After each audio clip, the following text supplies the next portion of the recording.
between the English Bible and what's there in Hebrew. Okay? What is there in Hebrew. Now, go in your... Do you have your regular Bibles here? Okay. Brother Abe, you got a little bit. So this is second hand to you guys again. But let's go here because some people listen to the Hebrew classes online that do not ever listen to the Bible in 8 Ages classes. And I have students here in the Hebrew that are never in the Bible in 8 Ages classes. The title of my message was today,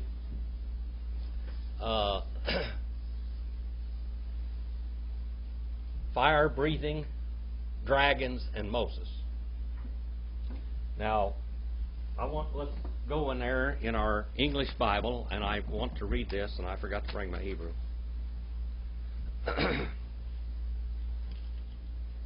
The 7th chapter of the book of Exodus. Exodus in Hebrew is We'ele Shemot. We'ele Shemot. And what does We'ele Shemot mean in Hebrew? What does that mean? We'ele, we is and, ele, these names. That's how the book of Exodus starts out, and these names. Now that's the way they name the Hebrew Bible, but the Septuagint, which you see marked like this always, the short thing of it, okay?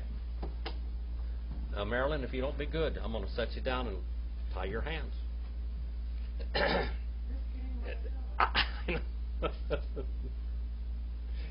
Rattling around back over there. LXX, that's the Septuagint, okay? And happy Mother's Day, girls. The Septuagint has it as Exodus, which means the way out. Hodos. That's from Greek. In Hebrew, it is We'ele Shemot. That means, and these the names. So we have two different titles. And we need to know the difference between them. Okay? Now, here we have in the 7th chapter of Exodus, we have the contest. We have a contest. Between the devil and God. Between the devil and God, we have a contest. This morning the message was Fire-Breathing Dragons and Moses, Moshe. Now, I want to read verse number 10. So Moses and Aaron came to Pharaoh, and thus they did just as the Lord had commanded. Aaron threw his staff down before Pharaoh and his servants, and it became it says serpent in the English Bible, doesn't it? But what does it really mean? Brother Abe, do you have your Korean? Do you have your Korean Bible? Yes. Yeah, what does the Korean Bible say? Snake. Snake, okay. They're all wrong. We know. It was not a snake. It did not become a serpent. All right? It did not become a serpent. The word there is tanin. Tanin. Tanin. Okay? Tanin. Say tanin. What is the word for serpent in Hebrew? Nahash. Nahash. All right? That's the word right here. It's not that. All right? It is not that. Now, what is this thing? On Davidson, page 766. Kohler and Baumgartner on page 1764. And Brown, Driver, and Brigg, page 1072. Page 1072. You can write down there the most accurate translation of this would be, if you really translated the figure of speech, is a howler. A howler. Now, Brother Roger just went and saw some wolves. Do wolves howl? Oh, yeah. Oh, they howl. They do. They howl. Okay? How many of you ever heard coyotes howling?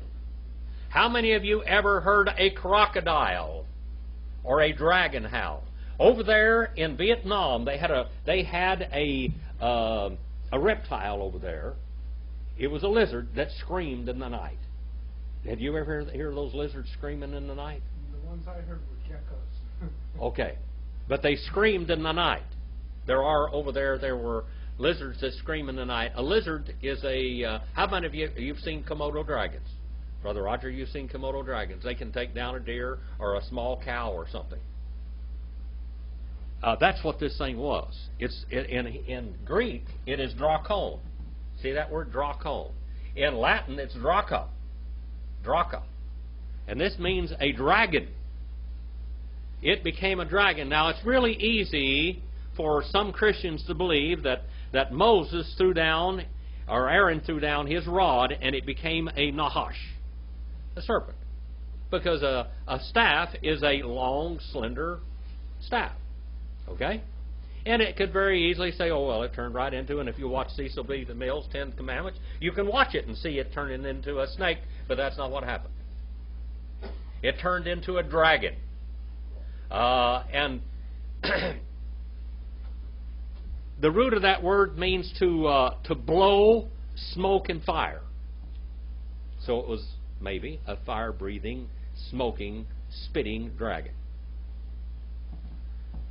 We know that the bombardier beetle has such a chemical reaction that when it's trying to get away from its prey, it'll shoot out this really hot, flaming propellant that it wards off its enemies. Skunks have a very good defense. And all of you have smelled a skunk. Well, this dragon, whatever this was, it was a dragon, like a large crocodile. Over there in India and in Africa, the crocodiles eat people all the time. There are crocodiles that have eaten many people. Dakota. How long was that crocodile that they caught that had eaten many people? 21 to 23 feet, something like that, and it ate people. There have been fish that ate people. In Vietnam, they have some great big fish over there, and they say sometimes they eat people. They get a taste for human flesh. Well, sometimes these, it's another word for that is devourer, one who devours. So when Aaron threw his rod down, let me give you a little history of the rod. According to Jasher 79 and verse 1, this was Adam's staff that Adam had in the Garden of Eden. And it gives his lineage and the history of his family all the way down. And a staff is a sign of what? Of authority. Okay? Now here's God's staff. Now the staff disappeared sometime in history. And Jethro, or Reuel, Moses' father-in-law, ended up with that staff. And he gave it to Moses when he was going back into Egypt. And here was Adam's staff that he went to Moses with. He went to Egypt with all the lineage and history on it according to the book of Jasher. The book of Jasher is not an inspired book, but the book of Jasher is a history book. The Jews believe the history of the book of Jasher. There are a lot of things in the book of Jasher that it just isn't in the Bible, but it's like fills in the different in places. When Simeon and Levi went in and destroyed the city of Shechem, it says in the book of Jasher that after this was all over, that Simeon married his sister. That he married his sister Dinah instead, and Shechem had taken her for a wife. It tells a lot of different things in there, who married who and different things like that we don't have in the Bible. Now, they accepted this as accurate history. The book of Jasher was carried off with the Hebrew Scriptures to Spain when the temple was destroyed in AD 70, they say. And they finally, and I think it was 1600, they translated the book of Jasher from Hebrew, but it was a very ancient book. It went all the way back to AD 70, and they said they had to guess when it comes to different words. And anytime you have a translation, what do you have? Errors. All right? So, we can't count on it 100%, but there are many things it says in there that we have historical evidence and things that we wouldn't have otherwise. Now, here, there are players or actors in this. In 2 Timothy 3 and 9, it tells us who the actors are right here. The very people, it just says here, in verse 10, so Moses and Aaron came to Pharaoh, and thus they did just as the Lord commanded. Aaron threw his staff down before Pharaoh and his servants, and it became a howler, or a great crocodile, or some type of dragon. Okay, it became a dragon.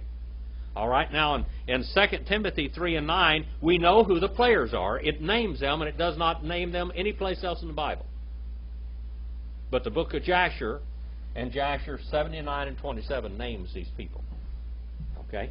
Now, Brother Roger, can you come up here? Do you have your Bible here with you? Sure. Can you go to 2 Timothy 3 and 9? And then I'll go to Jasher 79. And I'll read you what it says here. And this is where the Apostle Paul quoted it from. The Apostle Paul is telling, in 2 Timothy, he's telling Timothy who the players were back over here in the Old Testament when the great contest between God and the devil took place. Okay, Brother Roger, are you ready?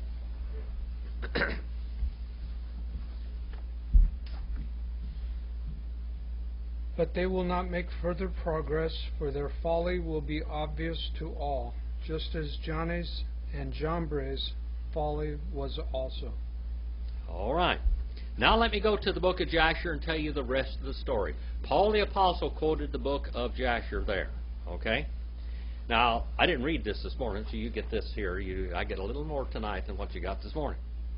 Now we're talking the comparison between the Hebrew Scriptures and the Greek Scriptures and the English translations.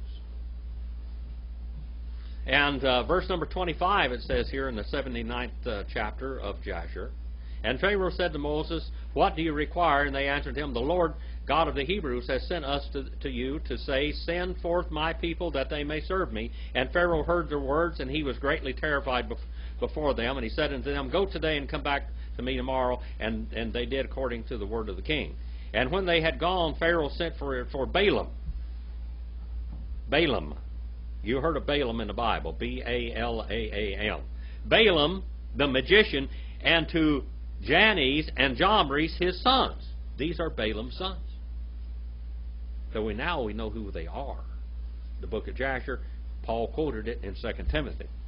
And to all the magicians and the conjurers and the counselors which belonged to the king, and they all came and sat before the king.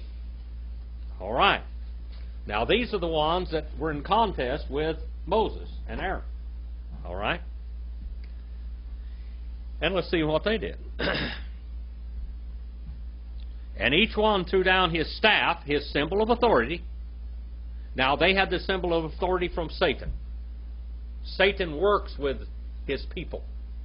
He protects his own. He takes care of them because they do his bidding in this world. They are guided by spiritual forces of the dark side. How do you think all of these people in these false religions, how do you think they get a calling like they do and a gathering? Spiritual forces are working with them. Okay? And the magicians of Egypt did the same with their secret arts and enchantments. For each one threw down his staff, his symbol of authority, and they turned into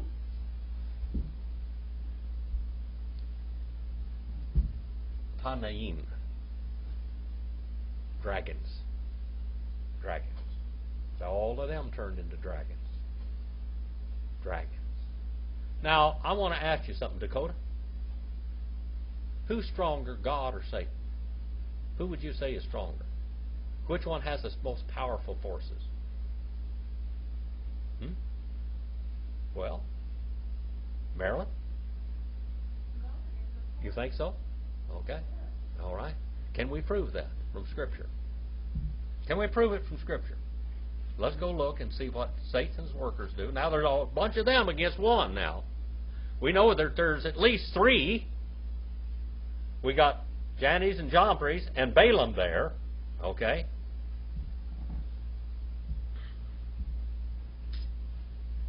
For each one threw down his staff, in verse number 12, and it turned into dragons. But Aaron's staff swallowed up their staffs. Aaron's staff swallowed up their dragons. His dragons swallowed up their dragons. All right. So now we know that God is stronger. At least from that evidence right there. That's real evidence, isn't it? That's evidence. All right. So now we see the great difference between what happened. Now, a person. One of the things that, how many of you have heard of Thomas Jefferson? Anybody heard of Thomas Jefferson? Have you ever heard of Jefferson's Bible? Have you heard of Jefferson's Bible? What is in Jefferson's Bible? He cut and pasted all the parts that he liked. He took the Bible and took out every miracle in the Bible, and he presented to people and say, now this I think is the real story. All it is a book of good things. Without all the miracles, because he didn't believe any miracles in that Bible at all. Now, if you were a Christian, it would be a lot easier to believe that those rods turned into a snake than into a dragon. A fire-breathing, spitting draco or dracon. The Septuagint has dracon. Okay? Wouldn't it? Now how about it if you throw it down and it becomes this great big monster reptile? Both of them are reptiles. This fire-breathing, gigantic dragon. Loch Ness Monster is one of these. In one translation of the Scriptures it says sea serpent. Sea serpent. It's something big. It wasn't just a snake like you saw in the Ten Commandments. This thing was big and it's powerful, maybe breathing and spitting fire. But Aaron's rod, which is whose rod now was it according to 79 in verse 1? From Adam? Adam's rod. With all the lineage, all the way down. Right back to Adam. And all the power that God gave him as the head of the human race. That's what's in that rod. Okay. But that rod swallowed up, when it became a dragon, it swallowed up all the other dragons. All right. Now, that takes some belief. To believe it turned into a dragon. It's a lot harder to believe that. Rationalize that than it would be to just turn into a snake. But I believe the Scriptures. And I believed it turned into a dragon. Whether it was a fire-breathing, living dragon or what it was, I do not know. But it was a dragon. It was a large reptile, not just a snake. All right, 49 and verse 13 now. 49 and verse 13. Look at what these people missed tonight. Zebulun. Lachoph. Yamim. Yishkon. Wihu. Lachoph.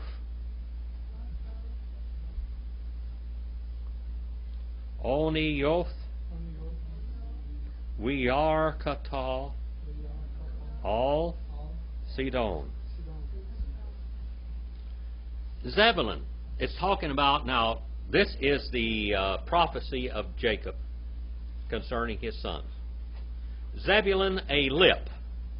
That's what it literally means. A lip. Lip, right here.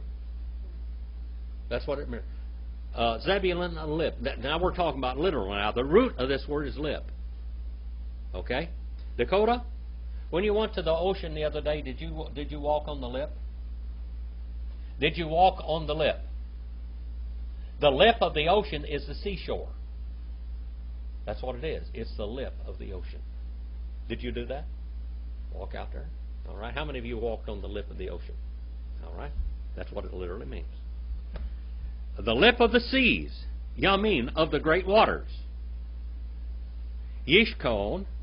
And he shall keep on dwelling, and he at the lip of the shore. And its ships and his border by Sidon. Sidon. What does Sidon mean? Fishery. Huh? Fishery. Fishery. Does it say that someplace? Oh, probably. Did I write it down in there? No. No. You looked it up. All right. Okay, now how do we know that this came from fishery? What does the Hebrew letter What is that letter? No. Zadi. Zadi. Yeah. Okay. And the end of it is, it's like this. See, okay?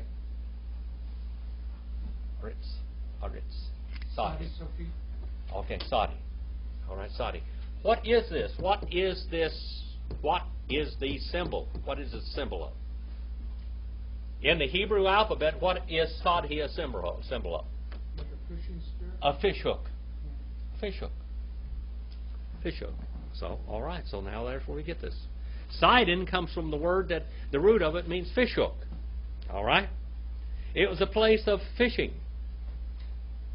And by the way, according to Jasher, according to the book of Jasher, Zebulun was a great warrior just behind Judah.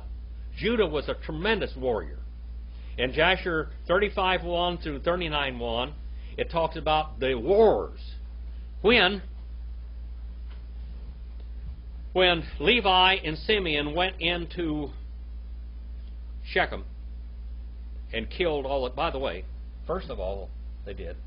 Levi is going to be the spiritual leader of Israel, isn't he? In the future. The whole deal was when all of those Shechemites, the relatives of Shechem and Hamor, when they converted to Judaism, Simeon and Levi went in there and they personally circumcised every man in that city. They did it. They didn't circumcise each other. Simeon and Levi went in there and circumcised all the people, and they made sure every child, everybody was circumcised. Okay?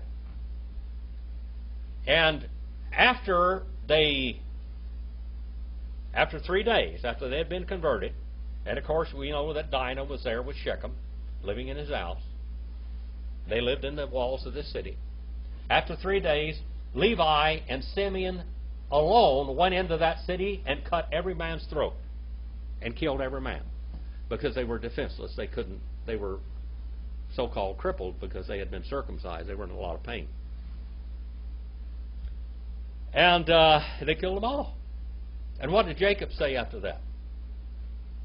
What did Jacob say? That's all going to be brought out in this prophecy. What did Jacob say? You have really risked our lives. Because what the people in this whole Canaanite, all the Canaanites are more. There were 7 kings of the Canaanites. And there were hundreds of thousands of people here altogether that lived in this whole area. I mean, this population, the heavily populated area, 100, 150, 200,000 people in this area. He said, you have risked my life because there are many of them and there's only a few of me. He said, we're going to get attacked. And the boys, you know, they kind of went along with the other boys. Of course, the other boys, the other 10 sons of Jacob did not go in there with them. Only Simeon and Levi went in there. And then Simeon, according to the book of Jasher, took Dinah as his wife later. You know what happened? Within a few days of this attack on Shechem, you know what happened to them, according to the book of Jasher? 10,000 men surrounded the sons of Jacob to kill them. And then these boys were so powerful. Judah was the most powerful warrior. But right behind him was Zebulun and Simeon. They would go out there, and how many have you ever heard a war hoop? A war hoop. You know, on TV you hear war hoops, boy, when they do that. They say that Judah and Zebulun and Simeon had war hoops that would just shake the ground, that they could holler so loud. They could just roar. And they just roared at these people, and it scared them. And they killed them all. And then they had to go out, they had to defend themselves, so they started doing offensive. They started going in one city at a time, and they would attack and surround the city, and they would kill them. And Judah was the leader, and Simeon. And right behind them was Zebulun. So this is who it's talking about here, Zebulun, this guy.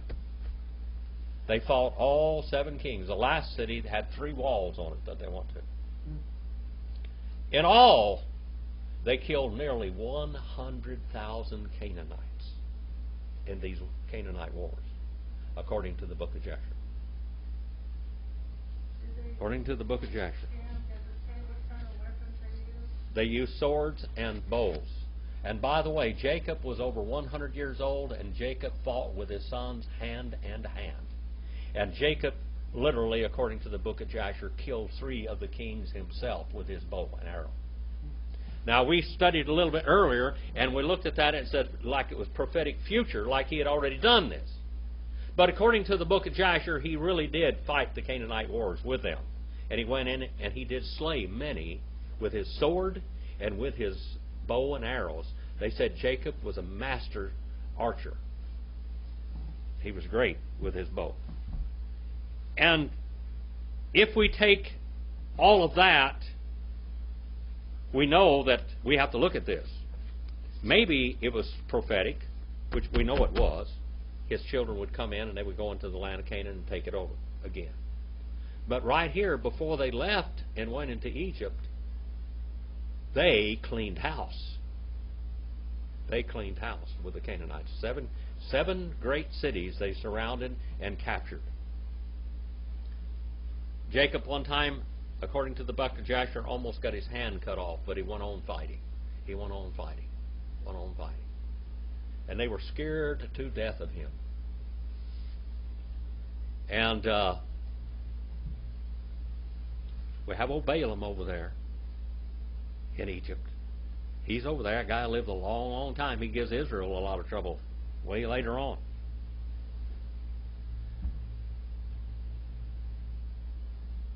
Let's go on now. And Zebulun by the lip of the seas, and he shall keep on dwelling at the seashore, ships in his border. And that's talking about where he's going to be, where his property is going to be, near Sidon, which means fishhook or fishery. All right, 49 and verse 14. Yes, Sashkar, Chamor, Garim, Rovetz, Ben, Ha Mishpitayim. Okay, and then Issachar. By the way, let's go back just one moment. What did Zebulun mean? What did Zebulun mean? Remember what Zebulun means? No, Zebulun. Zebulun meant to cohabit. Remember when his mother had him, she said, now my husband will want to live with me. My husband will want to live with me.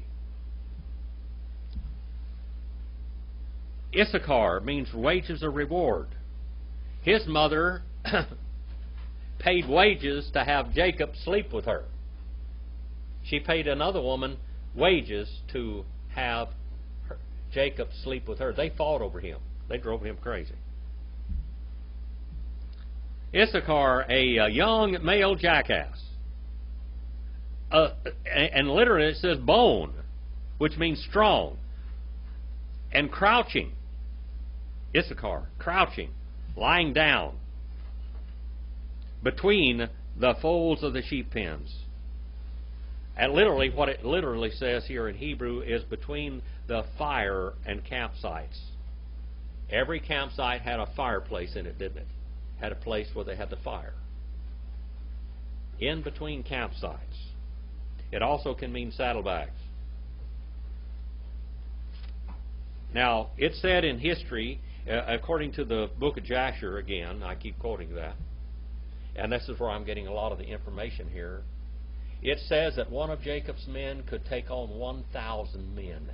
They were all like Samson's. Every one of them were like Samson's. Great men. Now remember, I told you that Jacob was not a sissy. The whole Christian world, not all of the Christian world, but much of, I've heard many sermons preached how that Jacob was a sissy. Jacob was not a sissy. Jacob was a he-man, if anything, and a powerful man, and a great warrior. He wasn't afraid of Esau because of Esau's strength. He was afraid of Esau because of his treacherous temper. He couldn't trust him at all. And I'll guarantee you, I don't care how strong you are, when you're in danger, It's hard to sleep at night when you know somebody's constantly contemplating your demise. According to the book of Jasher, Esau sent one of his sons to murder Jacob when he was on the way to Haran. It didn't work, of course. We know that.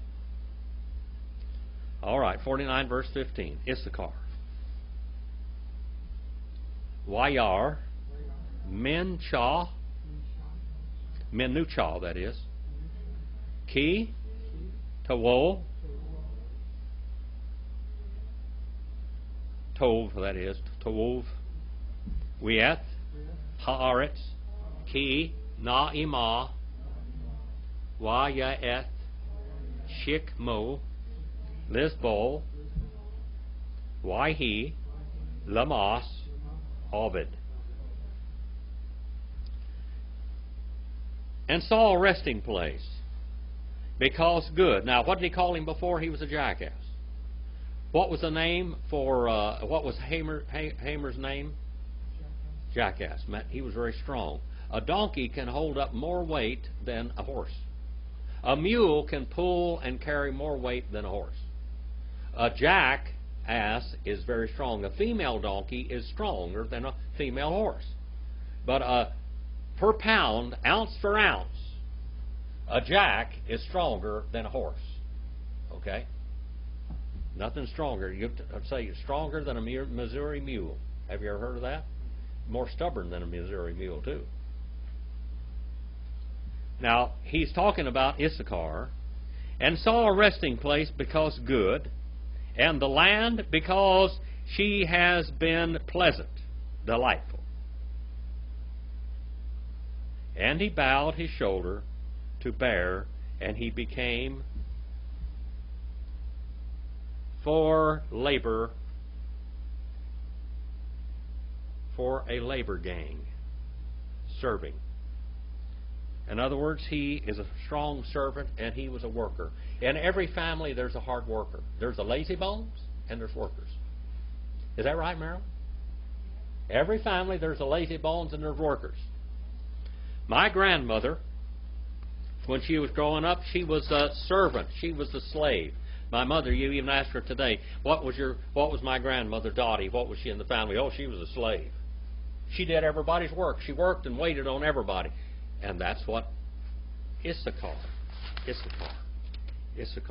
All right? Issachar. And what does Issachar mean? Reward or wages. Higher his wages.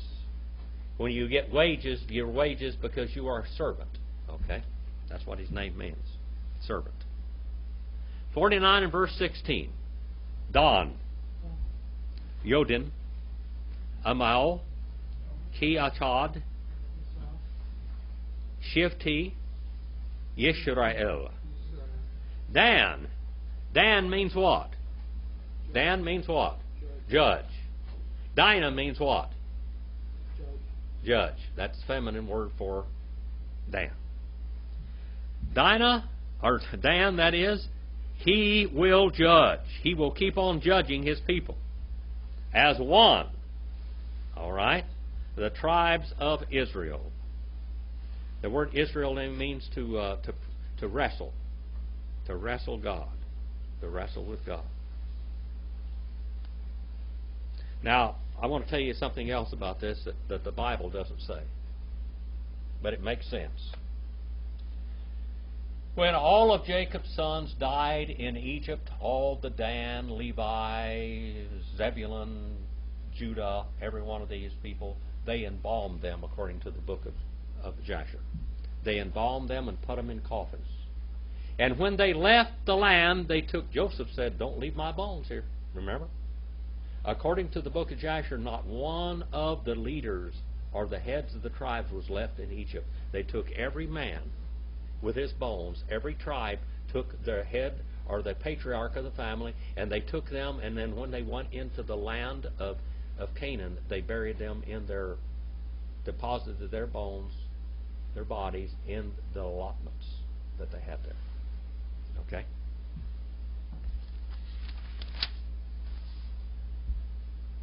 49:17. I want to talk about Dan again. Yehi, Dan, Nahash, Ale, Derek, Shifaphon, Ale, Ora, Hanoshek,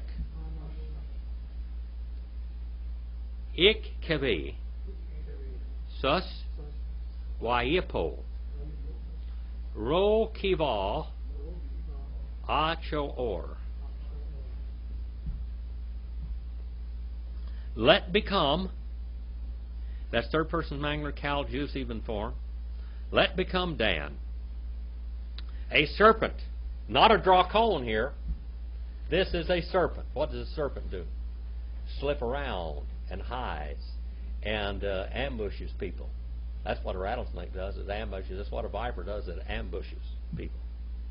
Upon the road, on the side of the road, a horned snake, Shifaphon, a horned snake upon a path, the biting heels of horses, and he falls, its rider riding one over backwards.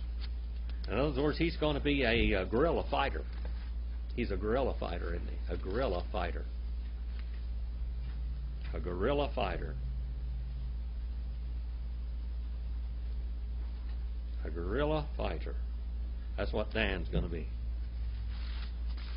We know that happened in Vietnam, didn't we, Brother Robert? A lot of guerrilla fighting over there. In America,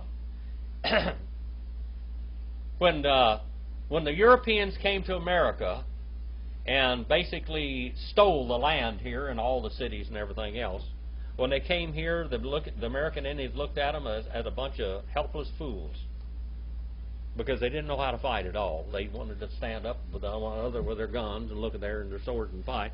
And the Indians said, "Boy, that's awful stupid. Just go down and cut the throat." The guerrilla fighting of the Indians. When they finally took over the land, they would have lost to England had they fought like European soldiers, face to face. They learned to fight like the guerrillas. In the Southern Wars, there were many battles fought like European style. But there was guerrilla warfare also. Much guerrilla warfare during the Civil War. And basically the guerrilla warriors are the ones that won the wars. And that's what's going on in the Middle East right now. It's guerrilla warfare. All right. Lishu Atika. Giwiti. And then I have the word Davar, which is Jehovah. All right. For your deliverance, I wait Jehovah. All right. For your deliverance, I wait Jehovah. And 49 verse 19 now. We're still studying the prophecy of Jacob. Gad, Gadud, Ye Gudinu, Wihu, Yagud, Akiv, all right, and Gad, a warlike band or army, a warlike tribe. He shall press upon him, he shall attack, he shall keep on attacking. He shall keep on attacking, and he shall press onward upon their heels. Now Gad means what? Lot or fortune. Gad means lot or fortune. 49 and verse 20. 49 and verse 20. Mi Asher, Sheminah, Lach, Lachamaw, Wihu, Yetan, Ma'adene, Melech. From Asher. What does Asher mean? That mem in front of it, that's a preposition, isn't it? Page 577, that preposition on the Brown, Driver, and Briggs. From Asher. Asher means happy. Asher means happy. And then we have the word Gordo here. Gordo. What's Gordo mean? Go to Spanish For fat. Yeah. Yeah, fat. All right. That's it. Sheminah. Sheminah. All right. Sheminah, fat. All right. His bread or his food is fat. And he shall give dainties, fine things, royal foods of a royal king, kingly people. This is Asher. 49:21, Naphtali. Naphtali. Naphtali means what? That means wrestling. That means to wrestle.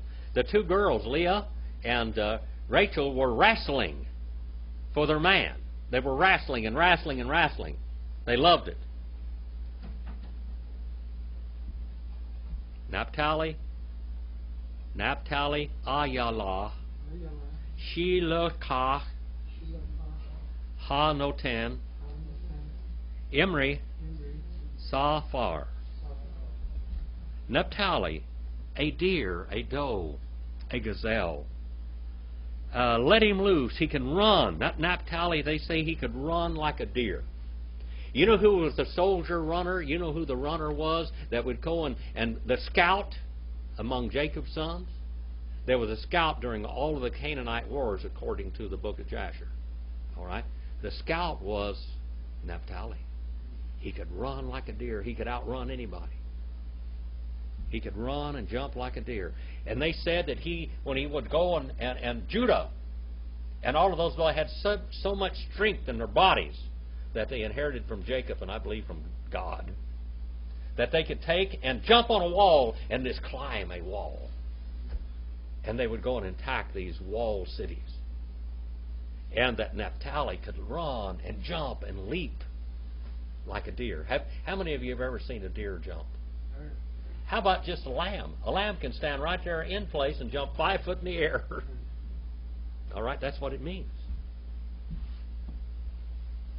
Wrestling between Rachel and Leah. And let him loose. Let him be loose. And the one giving sayings of beauty. Sayings of beauty. Words of beauty. Was he like a poet or something? A poet also. Okay. He could run like the wind, and he was a poet. He could run like the wind, and he was a poet. And now we have Joseph. Joseph. Ben Paroth. Joseph. Ben Paroth. Ale Ayin Banoth. Banaoth. Sa'ada Ali Shur. All right. A son of a fruitful tree, Joseph. A fruitful tree. A fruitful tree. Out on the farm there where I live, they took a bush and they planted it by the corner of the house one time. What kind of a bush was that, Marilyn? The bay bush. The bay bush didn't stay a bay bush. Bay bush became a bay tree. And the Bible says if you want to see a tree grow, just give a bay tree water. You know what it's going to do? It'll send out roots. It'll become so large and so big. And it's a fruitful tree. All right? It's fruitful. It grows. I've cut it back and cut it back and cut it back. And it just keeps on growing. Keeps on growing. A fruitful tree is Joseph. A son, a fruitful tree. By a spring, its branches run upon a wall. All right? Joseph was what kind of a man? Whatever Joseph did turned to gold, didn't he? He really had the Midas touch. He really had the Midas touch. All right, now let's go on a little further. Why Mararuhu? Why Ro Babu? Why Yistemuhu? Baale Hitzim. And they have harassed him. And they have shot at him. and they lie in wait. They try to ambush him. They bear a judge against him. That's what this word means. Third person, masculine, plural, cal, consecutive, imperfect. They keep on bearing a grudge with him, and they keep on waiting for him. Remember Joseph's brothers, what they did? They were always trying to kill him some way or another. They hated him. Have you ever had anybody do that to you? I have. Over there in Vietnam, when you were in Vietnam, they were always trying to kill your worker brother. Archers. Masters of archers, of arrows. Ba'ale, hits seem, arrows. Master archers of arrows. By the word, this word ba'ale there, ba'ale, we got a word, a very famous word there in the Bible, and it's Baal. Who was Baal? Huh? He was a god. His name meant Lord. He was a Lord. Baal. The word, that is the root of this word right here, Baal. A lord of arrows, a lord of archers. Okay? He must have inherited that from his father Jacob, because Jacob was quite an archer. Even when he was over 100 years old, according to the book of Jasher, he was a great warrior, even at that age. Watishev, Be'etan, Gashto, Wayafozu, Zero, Yada, Medei, Havir, Yaakov, Misham, Roe, Evan, Yisrael. But she remains in firmness, enduring, unyielding position, his bow. Now, they couldn't stop him, could they? No matter what happened. When Potiphar's wife, when she tried to do him in. By the way, according to the book of Jasher, after Joseph was put in prison, when Potiphar's wife falsely accused him of trying to rape her, she kept on coming to the prison and kept on trying to intimidate him again. Said, I'm going to have your eyes cut out. I'm going to have your tongue cut out. I'm going to have you mutilated if you don't lie with me. She wasn't finished with him yet.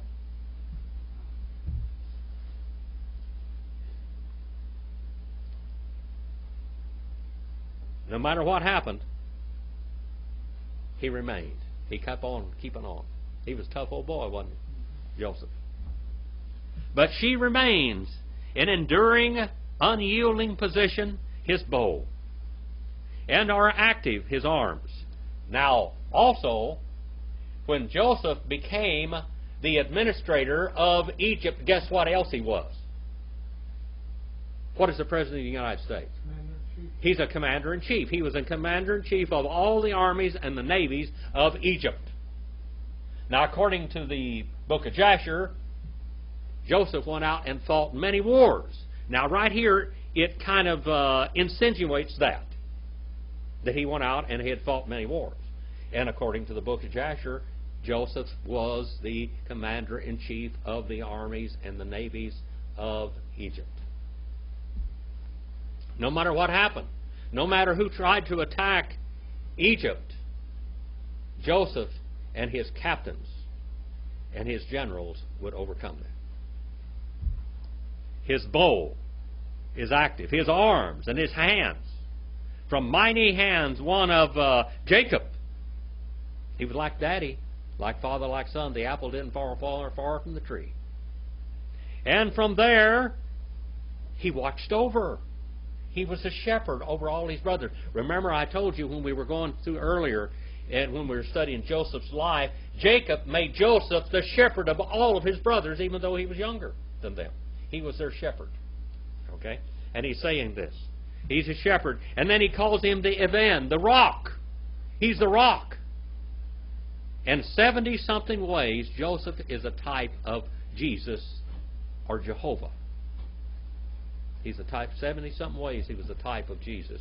And always Jehovah is called the what? The Rock of Israel. The Rock of Israel. And Jesus said, you are Peter, a little stone, but upon this gigantic rock of Israel I shall be building my church, and the gates of hell shall not wrestle her down. He didn't put that church on Peter, the little pebble, but he put it upon the rock of Israel. The rock of Israel. The event of Israel.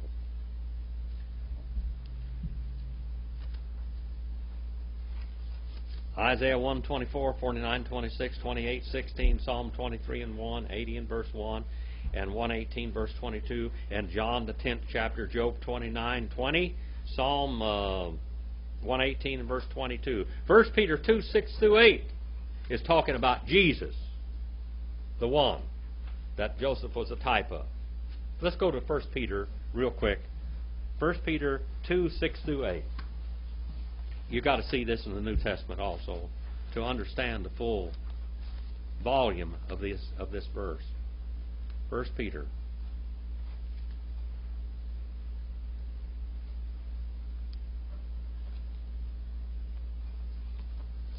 First Peter 2, 6 through 8.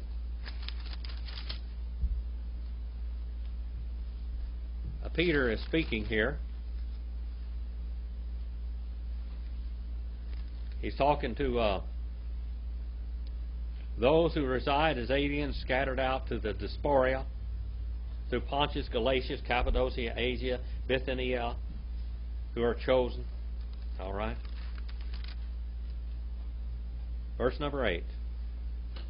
Go back to verse number 6. For there is contained in Scripture, behold, I lay a choice stone, a precious cornerstone. He's not talking about himself, people. Peter is not talking about himself. We went from Matthew 16, 18. Now we're going to 1 Peter, the 2nd chapter and verse 6. I lay in Zion a precious cornerstone. Deuteronomy 32, 4, 15, and 18, and 30 and 31. Isaiah 28, 16, Daniel 2:34. And he who believes him shall not be disappointed. This precious value then is for you who believe, but for those who disbelieve. The stone which the builders rejected, this became the very cornerstone. Did Israel reject their cornerstone, the rock of Israel? They rejected him, and they wanted to destroy him. A stone, a stumbling, a rock of offense for the stumbling, for they stumble because they are disobedient to the word, and to this doom they are appointed. All right. When Israel rejected their Messiah, when Israel rejected the cornerstone of the nation of Israel, the stone on which the church was built, they sealed their doom as a nation and as administrators of God's kingdom right there. All right. 49:24, 49:25. Trying to get through this. Go on for a little bit further. We're almost there. Me'el, Avika, Wayazerika, Weeth, Shaddai, Wevarikaka, Berkoth, Shemaim, Mial, Berkoth, Tetchawon, Ravitzeth, Tichom,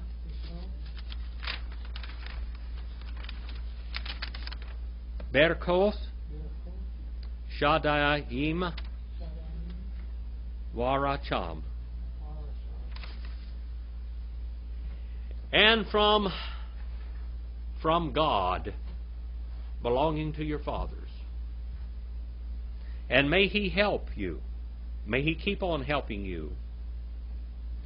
And the Almighty, Shaddai. May Shaddai, El Shaddai, may He bless you, keep on blessing you in blessings of heaven from above.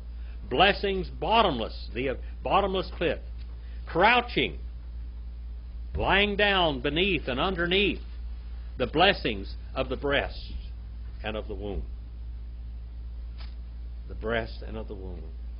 It draws a picture here of a man lying with his wife and lying on her breast next to her womb.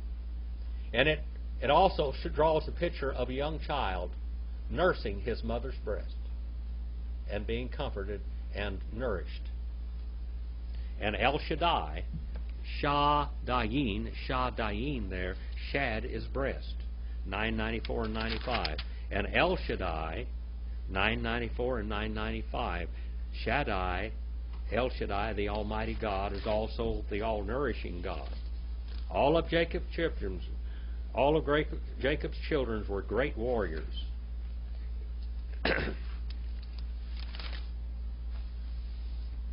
Berkoth, Abika, Daveru, Al, Berkoth, Harare,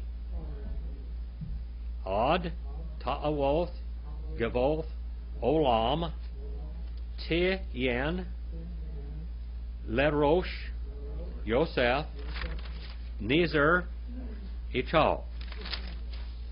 Blessings of your fathers have surpassed in strength upon the blessings of a mountain, Hare, of a mountain, until a boundary or desire of hills of eternity, the eternal hills. May they become to the head of Joseph, a prince of his brothers. Now, Joseph was a type of the Messiah, wasn't he? He's the type of the Messiah.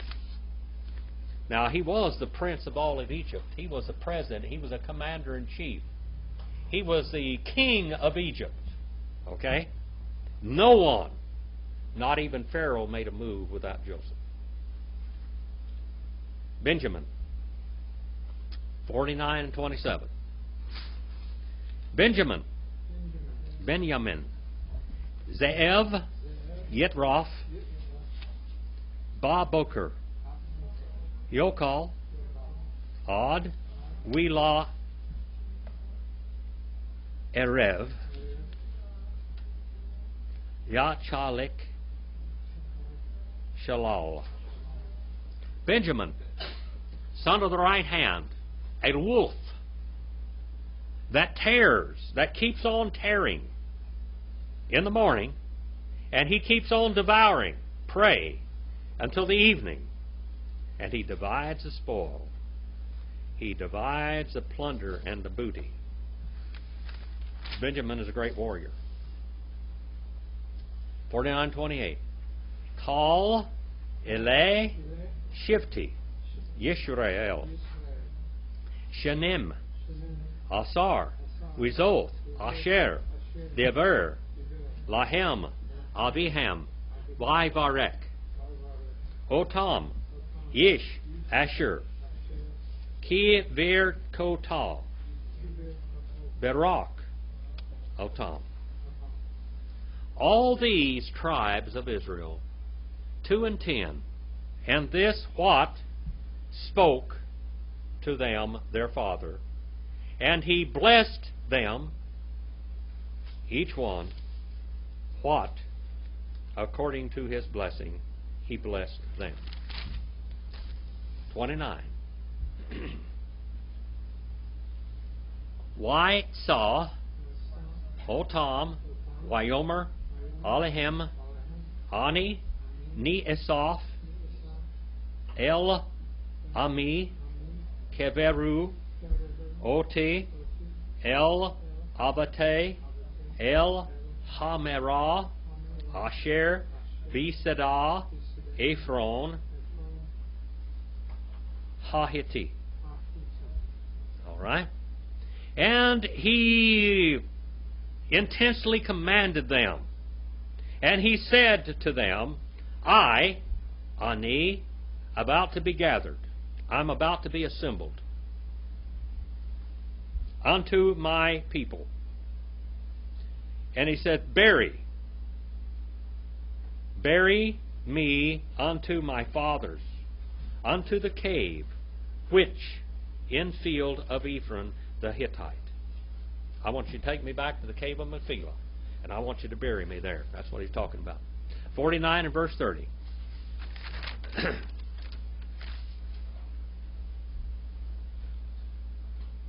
Ba-ma-ri, boy, Ba Ma Meri Ra.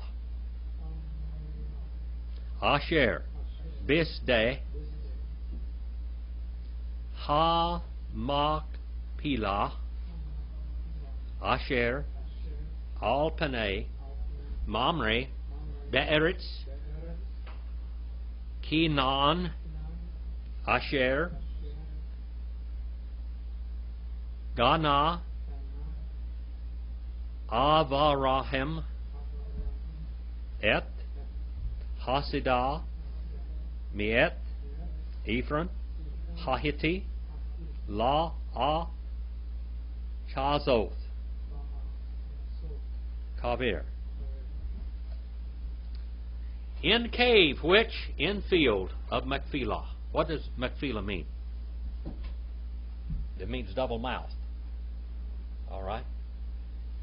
Which before the face of Mamre, in land of Canaan, which he had bought Abraham with a field from Ephron the Hittite for a burial grave, for a burial possession, for a burial grave.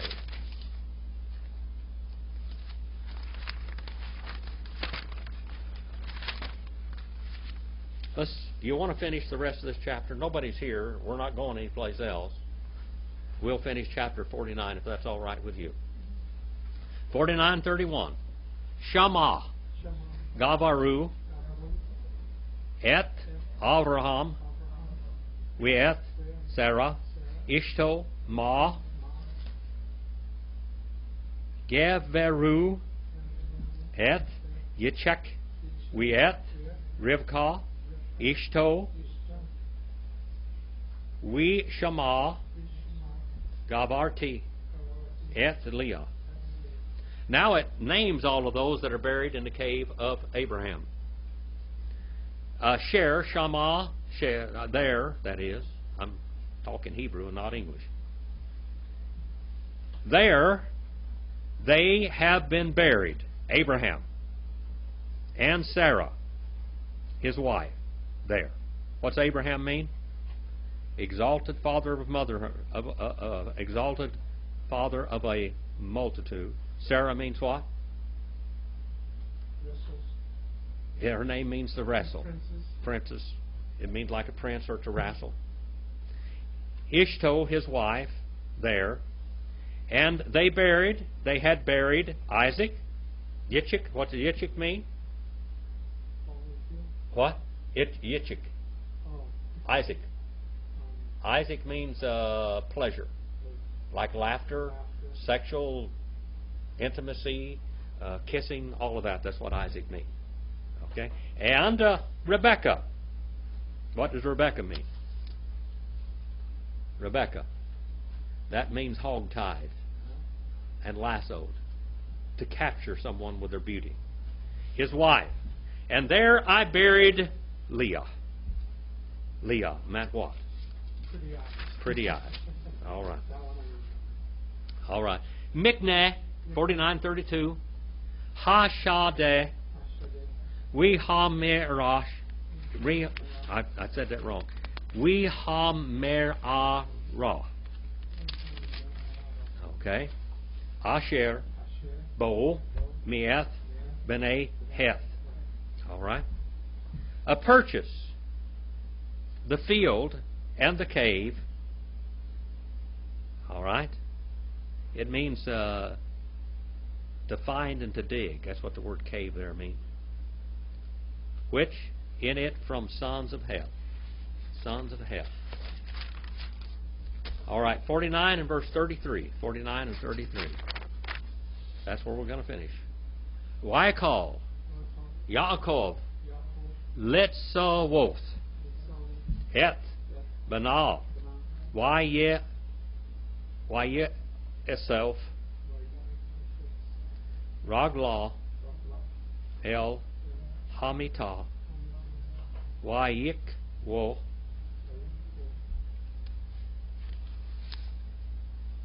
Why Yosef El Imah.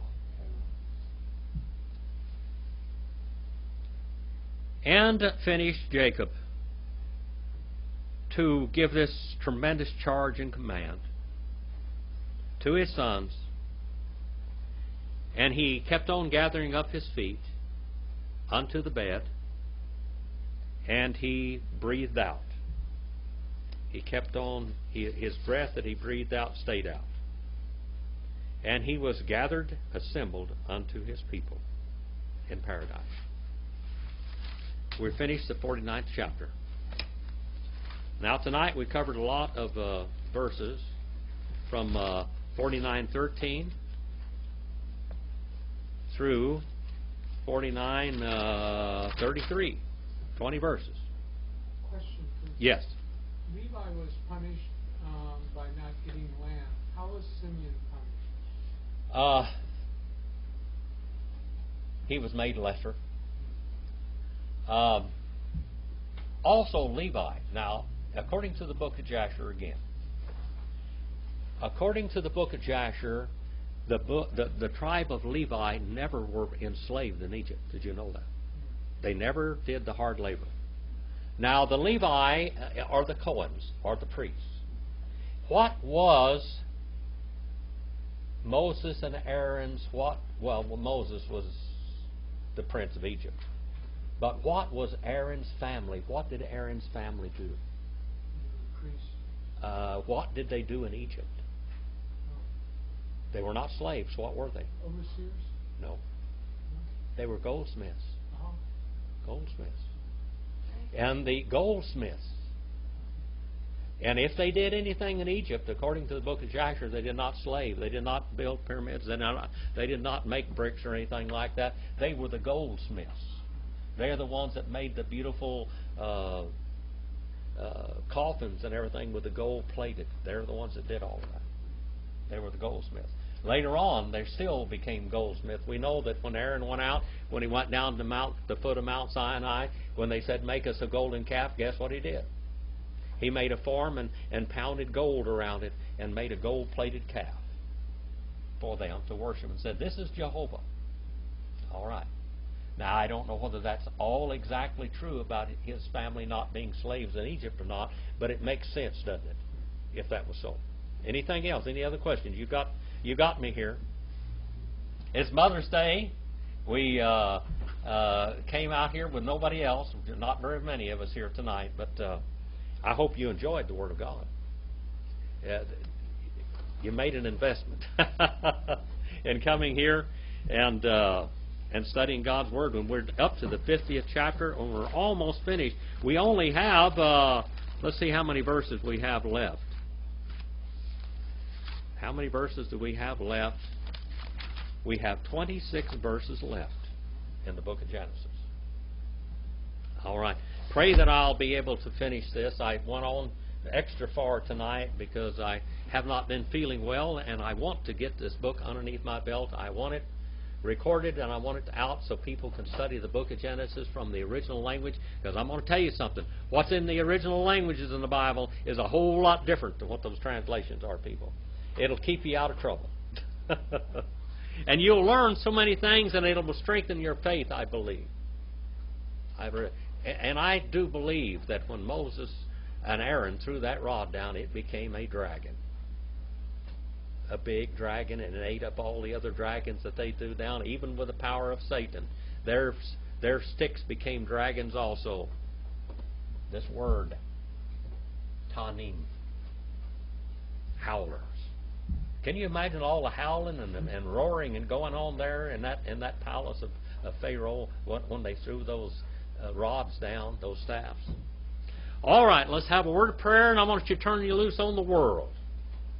All right. Brother Roger, would you mind coming up here and dismissing us in prayer tonight?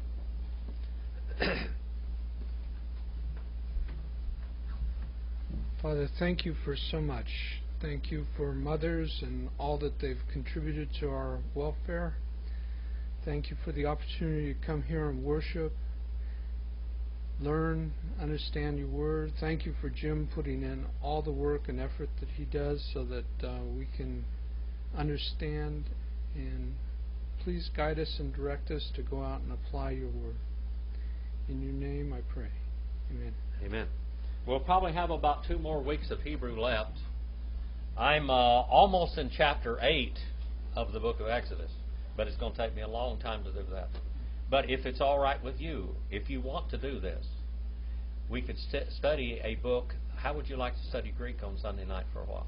Would you like that from a book in the Bible? All right. That way, if you can't come on Wednesday night, maybe you can come on Sunday night and study. We might do 1 Timothy or something, if you want to do that. Or even 2 Corinthians. 1 Timothy would be a great one. I want to do the little books in the New Testament. I've got a lot of them done. And we will print up that. We've already got the book of the Gospel of John. We might start the Gospel of John on Sunday night if we don't finish 1 Corinthians on Wednesday night first. And then we could even swap them or something or other, go back and forth. Anyway, God bless you. Happy Mother's Day to you girls. And go out and do something eternal.